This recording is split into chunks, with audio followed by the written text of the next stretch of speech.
Então, as micotoxinas, que são um dos alvos aqui do nosso projeto, do nosso trabalho, elas são metabólitos secundários, né, que são produzidos por fungos. Esses fungos, eles ocorrem naturalmente no campo, né, na planta ainda no campo, ou também após a colheita, né, na fase de beneficiamento, de armazenamento também. Esses fungos, então, eles vão produzir esses metabólitos secundários, né? Então, cada espécie de fungo vai produzir um tipo de micotoxina diferente. Aqui no Brasil, as principais micotoxinas, né, as que são mais importantes, especialmente para o milho, né, para o sorgo, que compõem grande parte da alimentação animal, são as fumonizinas, né, as aflatoxinas, a zearalenona e os outros, o deoxinivalenol. Né? Bom, as fumonizinas são muito importantes no milho, como eu disse, são fungos, elas são produzidas por fungos do gênero Fusarium. Esses fungos ocorrem naturalmente no campo e, a depender das condições, das práticas agrícolas que são adotadas no sistema de produção, essas práticas e também aliadas às condições climáticas, elas podem favorecer ou não o desenvolvimento desse fungo e levá-lo a produzir mais ou menos quantidade dessa toxina. E essa toxina permanece no grão após ele ser colhido, né, e ela vai continuar nas próximas etapas de processamento após a colheita. E isso vai afetar os animais na produção, né, após esse produto contaminado ser adicionado à ração animal. Então a gente pode ter uma série de prejuízos, né, na produção animal. Principalmente as questões reprodutivas das matrizes. Então, por exemplo, os suínos, né, e as poedeiras, as aves que são matrizes também para a avicultura, né, elas podem ter os índices reprodutivos afetados, ou seja, não procriarem, né, não gerarem animais que vão ser utilizados para a produção agrícola. Bom, além das fumonizinas, nós temos também as aflatoxinas, que são micotoxinas produzidas por fungos do gênero Aspergillus. Esse tipo de fungo ele vai ocorrer mais após a colheita dos grãos, então na fase de armazenagem. E também, a depender das práticas que são adotadas durante a armazenagem, esse tipo de fungo, essa espécie de fungo, ela pode ter o seu desenvolvimento favorecido ou não.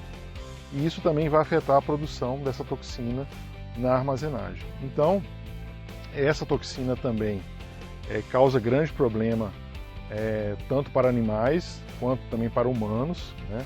Pode afetar também os humanos, né, na alimentação, em vários produtos. A gente tem um caso mais comum, né, que seria o amendoim. Então a gente às vezes tem em alguns relatos, né, de contaminação elevada no amendoim, mas também pode ocorrer no milho, que vai ser destinado à produção animal. Então esse milho, ele vai ser contaminado com essa toxina e ela também vai causar problemas nos animais na fase reprodutiva, na fase de desenvolvimento, né, que vai afetar e trazer prejuízo ao produtor, né, ao pecuarista que cria esses animais. Com relação à contaminação por micotoxinas, existem limites máximos de tolerância. Então, para cada setor e cada público-alvo específico desse grão, ele vai ter que seguir, né, determinados limites máximos.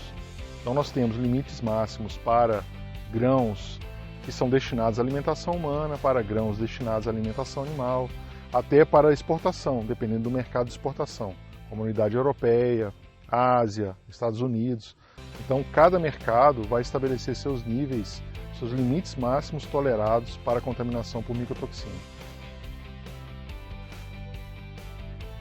Os níveis de contaminação por micotoxinas são regulamentados por normativas, né? Aqui no Brasil nós temos normativas da Anvisa, temos também alguns índices que o mercado adota, né, com relação aos limites máximos tolerados de contaminação em grãos. No caso do milho, A gente tem alguns exemplos, por exemplo, a legislação da Anvisa preconiza 5.000 ppb para milho para processamento, né? Ou, por exemplo, 20 ppb para aflatoxina, né? Também em milho para processamento. Esses grãos contaminados, para algumas espécies animais que são mais sensíveis, podem levar até a morte.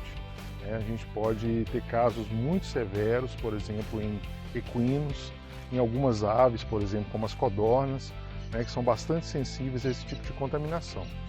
Então, por isso, é muito importante que nós tenhamos formas alternativas, formas mais amigáveis e mais sustentáveis de controle dessas toxinas.